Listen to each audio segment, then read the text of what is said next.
सभी को नमस्कार। मैं राजकुमार विश्वकर्मा।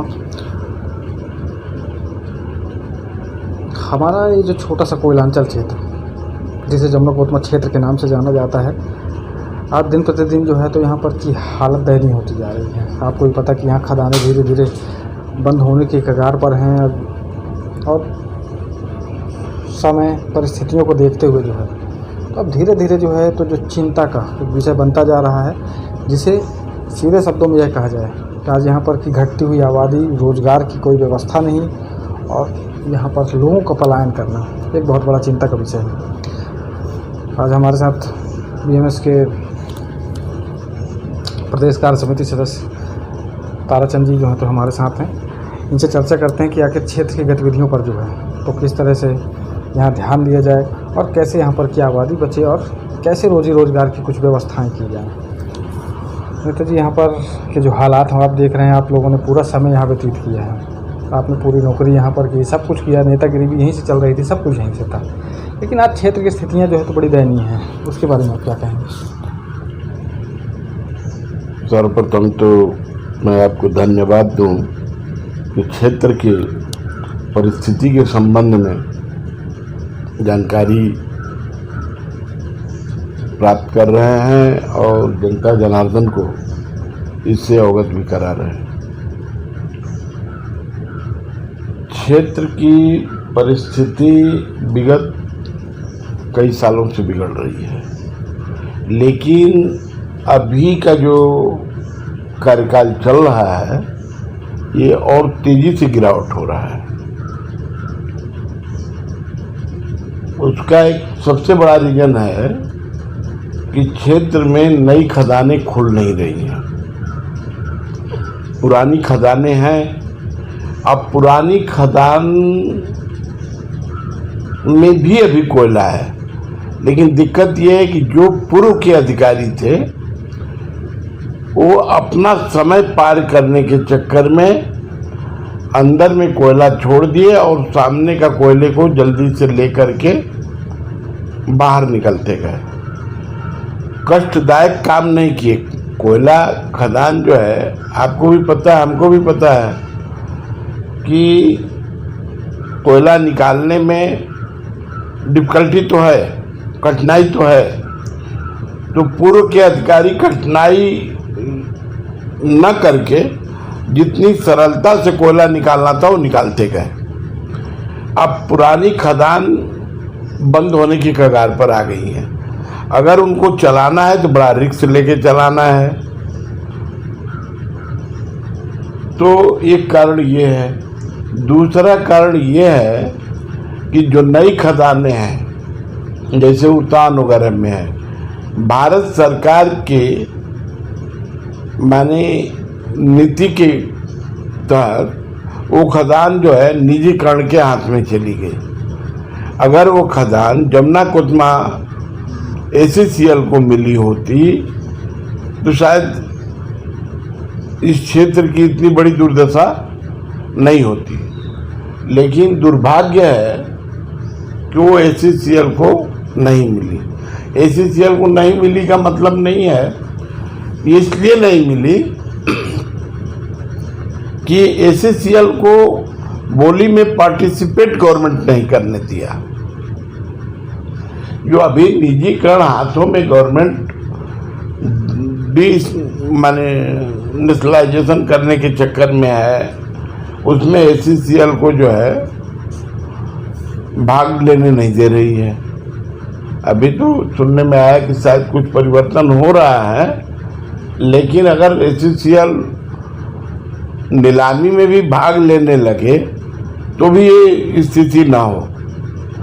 अच्छी खदानें प्राइवेट सेक्टर में चली जा रही हैं, निजी हाथों को दिया जा रहा है षड्यंत्र के तहत। और जो कठिन खदानें हैं जिनका कोयला निकालना मुश्किल है वो ACCL को दिया जा रहा है। जमुना कोतमा क्षेत्र की जहाँ बात है, जमुना कोतमा क्षेत्र में सभी खदानें पुरानी हो गई हैं, अंडरग्राउंड कोई नई खदान खुल नहीं रही है। और एक आमाडांड जो इसको जमुना कोतमा एरिया का जीवन रेखा कहते हैं, वहाँ जो है भूस्वामियों का अब प्रबंधन का इतना बड़ा विवाद चल रहा है कि आए दिन वहाँ कुछ न कुछ होता रहता है। कहीं गांव वाला रोका तो कहीं बकरी बांध दिया, कहीं गैया बांध दिया, कहीं भूख हड़ताल होने लगी, कहीं रोड रोक दिया। तो कोयला वहाँ से भी पूरा नहीं निकल पा रहा है, वो भी खदान टारगेट पूरा नहीं कर पा रही है। अब SCCL में काम करने की जगह ही नहीं रह गई है। अभी तो सूत्रों से पता चला है कि जो आमाडार OCM खदान है ये भी टोटली प्राइवेट होने जा रही है। आउटसोर्सिंग से इसमें काम होगा। इसका 4 मिलियन का जो बनाया गया प्रोजेक्ट, तो उस प्रोजेक्ट में ही इसको जो है आउटसोर्सिंग का पूरा काम दे दिया गया। उसी आधार पर वो प्रोजेक्ट जो है स्वीकृत हुआ है। तो हमें तो लग रहा है कि अगर पूरे जिस दिन टेंडर फाइनल होके आ जाएगा उस दिन जो है वहाँ के हमारे कर्मचारियों को जो है हस्तांतरण होना पड़ जाएगा। क्योंकि भाई जब प्राइवेट में सब चला जाएगा, आउटसोर्सिंग में चला जाएगा, मशीन मिलेगा नहीं तो हमारा कर्मचारी कैसे रहेगा। कर्मचारी को कहीं बाहर भेज देंगे लोग तो और दुर्दशा हो जाएगी। 100, 200, 250 मैन पावर वहाँ से घट जाएगा।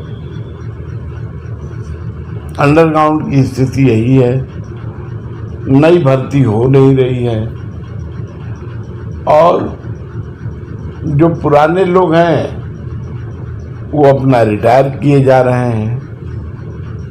मजदूर लग रहे हैं, उत्पादन कम नहीं हो रहा है। जो टारगेट दिया जा रहा है, पहले से टारगेट ज़्यादा दिया जा रहा है और पहले से ज़्यादा उत्पादन हो रहा है, लेकिन ठेका मजदूर के माध्यम से उत्पादन हो रहा है। और ठेका मजदूर की जो है क्रय शक्ति उतनी नहीं है जो परमानेंट मजदूर की क्रय शक्ति है। इसलिए दुकान भी बैठ रही हैं, क्षेत्र का पूरा व्यवसायिक प्रतिष्ठान जो है बंद होने के कगार पर आ गए हैं। बहुत व्यापारी यहाँ से भाग चुके हैं, कुछ भागने के प्लान करने की तैयारी में है, इसलिए कि यहाँ कोई धंधे नहीं रह जाएगा। कोतमा मार्केट का जो विकास हुआ और यहाँ कुछ धंधा नहीं रहेगा तो कोतमा मार्केट डाउन हो जाएगी। ये स्थिति बनी हुई है। अब इसको लेकर के जैसे एक कोतमा में पावर प्लांट बना, आपके चचाई के पावर प्लांट है, मोजर बियर हुआ है, ऐसे ही यहाँ कोई और उद्योग धंधे हों कोयले के अतिरिक्त, तब मान के चलिए कि यहाँ की जनता के लिए ठीक होगा। लेकिन देखिए अभी जैसे आपने कहा कि खदानें बंद हो रही हैं और भी कई सारी चीज़ें हैं। खदानों के साथ मुझे याद आया कि OCM का नाम आप जान रहे होंगे कि भारत के पास 2014 से वो भी बंद पड़ा हुआ है। वहाँ पर कोयला ही पर्याप्त मात्रा में होता है। उस खदान को जो है तो कई बार चालू करने का प्रयास किया गया। GM पांडे साहब होते थे आपके, उन्होंने विश्व पर्यावरण के दिवस के दिन जो है तो उन्होंने भी कहा कि नहीं, इसे जो है तो पुनः चालू किया जाएगा, लेकिन आज तक उसका कुछ माजरा समझ में नहीं आया। क्या यूनियन को इसके बारे में जानकारी नहीं थी या फिर प्रबंधन की लापरवाही? आप किसे मान रहे हैं इसमें? देखिए, आज के डेट में प्रबंधन जो है, पहले त्रिपक्षीय बैठक होती थी, द्विपक्षीय बैठक होती थी, कंटिन्यू होती थी, ट्रेड यूनियन की और प्रबंधन की एक सलाहकार समिति होती थी जिसका हर दूसरे महीने मीटिंग होता था। उस सलाहकार समिति में जो है चर्चा होता था, कहाँ घाटा हुआ, कहाँ मुनाफा हुआ, किस खदान को चलाना है, किस खदान को बंद करना है। लेकिन आज के डेट में हमें ऐसा लग रहा है कि प्रबंधन को ट्रेड यूनियन से कोई लेना देना नहीं है। अब चूंकि ट्रेड यूनियन एक्ट से रजिस्टर्ड ट्रेड यूनियन है तो हमको कहीं परेशानी ना हो, इसलिए वो अपना ना ही के मन से जो है आईआर को ध्यान में दे कर रहे हैं। 6 महीना हो जा रहा है, आईआर नहीं हो रहा है। मजदूरों की समस्या इतनी हो गई है कि मजदूरों की समस्या का समाधान नहीं हो रहा है। अभी आप बरसात में देखें कि अच्छा, इसमें केवल प्रबंधन की गलती कहे ये भी ठीक नहीं है। समय रहते ट्रेड यूनियन के लोग भी कोई न सुझाव देते हैं प्रबंधन को। जब उनका अपना कोई मामला फंसता है तब उनको दिखता है कि मजदूर को ये दिक्कत है। भाई, समय रहते आप प्रबंधन को सुझाव दीजिए, नहीं प्रबंधन करते आप धरना करिए, प्रदर्शन करिए, जो आपका राइट है। और समय रहते नहीं करिएगा, बरसात में कह दीजिएगा कि घर रिपेयरिंग कर दो, तो प्रबंधन बरसात में घर रिपेयरिंग कर देगी? नहीं तो कुछ लोगों के घर हमने देखा कि स्पेशल तरीके से जो है तो घर की छतों पर जो है तो तिरपाल लगा दिए गए। पूछताछ की गई तो पता चला कि कहीं कोई रिकॉर्ड ही नहीं उसका। भाई, ऐसा है कि प्रबंधन को आईआर मेंटेन भी करना है। ट्रेड यूनियन के कुछ नेता अपने लिए, अपने कुछ चहेतों के नाम दिए प्रबंधन को। अब बोले कि इन घरों पर पहले तो विरोध किए, इसके बाद बोल दिए कि इन घरों पर माने वो पन्नी डलवा दीजिए।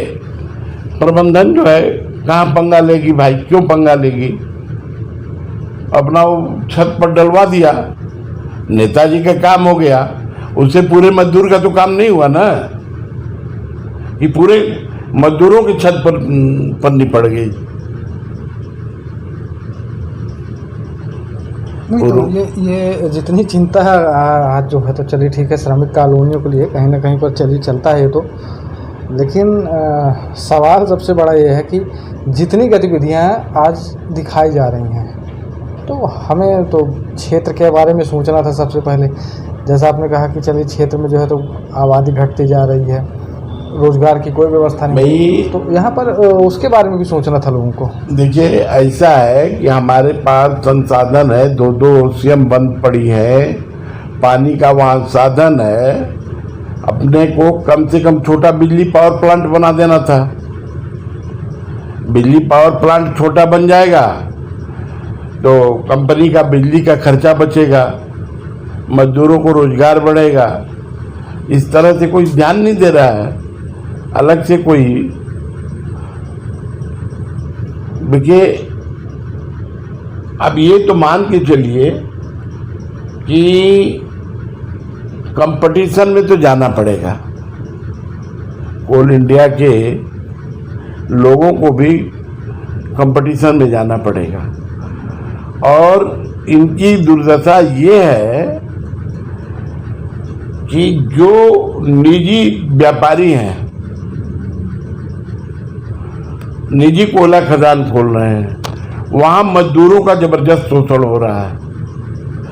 अब मजदूरों की मजदूरी इतनी कम निजी व्यापारी दे रहे हैं, निजी कोयला खदान वाले दे रहे हैं कि इनका कोयला बहुत सस्ता उत्पादन करने में सस्ता पड़ता है। तो और HCCL का कोयला महंगा पड़ता है। तो कोई भी मार्केट में आप जाएंगे तो ऐसे सामान खरीदेंगे तो सस्ता खरीदेंगे, जहाँ आपको सस्ता मिलेगा। और HCCL कुछ भी करे, कंपटीशन में तो जाना होगा। नहीं कंपटीशन में जाएगी तो कंपनी खत्म हो जाएगी। हमारे जो है ऊपर जो अधिकारी बैठे हैं, उनको चाहिए कि कोयला के साथ साथ पावर प्लांट या अन्य उद्योग HCCL से अटैच करके बने, जिससे मजदूरों के बच्चों का रोजी रोटी चल सके, उनको रोजगार मिल सके। भाई देखिए, रोजगार के रास्ते जब ही खुलेंगे जब उद्योग बढ़ेंगे। तो उद्योग बढ़ाने की तरफ सोचना चाहिए। देखिए, बढ़ाने के लिए तो ठीक है सोचे, लेकिन सोचेगा कौन? सबसे बड़ी समस्या तो यहाँ पर ये है। देखिए, सोचना प्रबंधन का काम है और सोचवाने के लिए दबाव डालना ट्रेड यूनियन का काम है ना। तो जब दोनों मिल के काम करेंगे, ट्रेड यूनियन सलाह दे, सहयोग करे, तब ना काम आगे बढ़ेगा। दोनों मिल के करेंगे, एक कदम प्रबंधन आगे बढ़ाए, एक कदम ट्रेड यूनियन बढ़ाए, तो बनता है काम। अब प्रबंधन निश्चिंत है, अब मजदूर की चिंता तो ट्रेड यूनियन को ही करनी होगी। तो ये तो आपसी खींचतान जो यहाँ पर क्षेत्र में चल रही है, तो कहीं ना कहीं पर सबसे ज़्यादा भारी मसला तो इसका है कि आपसी खींचतान की वजह से। देखिए, आपने जैसे कहा कि प्रबंधन, भाई प्रबंधन तो वो अपने हिसाब से चल रहा है, लेकिन प्रबंधन से को जो लोग हस्तक्षेप कर रहे हैं या उनके खिलाफ जा रहे हैं या जो भी, लेकिन मुझे लगता है कि कुछ नया करने की आवश्यकता है यहाँ पर। देखिए, ऐसा है कि जब तक लोग आपस में त्याग की भावना नहीं रखेंगे, अपने निजी स्वार्थ के लिए ट्रेड यूनियन में काम करेंगे और निजी स्वार्थ के लिए ट्रेड यूनियन का उपयोग करेंगे, तो कभी एकता नहीं बन पाएगी। अगर मजदूर के लिए ही काम करें तो एकता है। भाई, आपको भी मजदूर का काम करना है, हमको भी मजदूर का काम करना है, फिर काहे के बेमनस, काहे का डिफरेंसेस। लेकिन निश्चित तौर पर कहीं न कहीं आपस में वर्चस्व की लड़ाई जब ही होती है जब अपना कोई निजी स्वार्थ टकराता है। निजी स्वार्थ के लिए लोग परेशान रहते हैं, तब जो है आपस में वर्चस्व की लड़ाई होती है।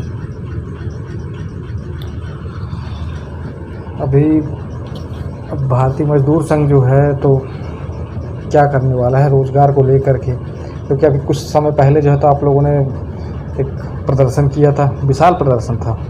उस विशाल प्रदर्शन में जो है तो ढेर सारे मुद्दे थे, महंगाई को लेकर, बेरोजगारी को लेकर, शिक्षा का क्षेत्र था, उसमें कई सारी चीज़ें थी, कई सारे दलों ने आपका साथ भी दिया उसमें।